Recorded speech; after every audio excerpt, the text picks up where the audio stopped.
নমস্কার সবাইকে। কাল চলে গেছিলাম মামার বাড়ি শীতলা পুজো উপলক্ষে।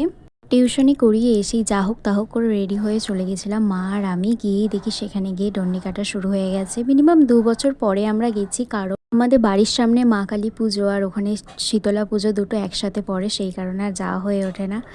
অনেক বড় করেই হয় পুজোটা, ১৫০ জন দণ্ডি কেটেছে। দেখো এত ভিড়, আরও আগে ভিড় হয়, বাট এই বছর তাও অনেকটাই কম হয়েছে। তারপর সেখান থেকে মামার বাড়ি চলে আসি, এসে কিছু খাওয়া দাওয়া করে আবার বিকালবেলা ৪টে নাগাদ আবার চলে যাই, কারণ ওখানে হরিনোট দেওয়া শুরু হবে।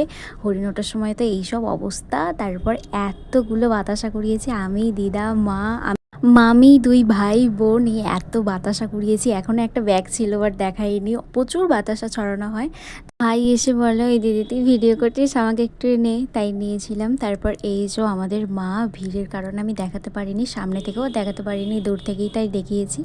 তারপর আর কি মায়ের চরণ থেকে না একটা পদ্ম ফুল নিয়ে মামার বাড়ি সবাই মিলে তারপর বসে একটু গল্প গুজব করে চলে আসি নিজের বাড়ি। ব্যাস এই ছিল শীতলা পুজোর মিনি ব্লগ, ছোট্ট করে তুলে ধরেছি। ভালো লাগলে লাইক, কমেন্ট, শেয়ার। টাটা, সবাই ভালো থেকো।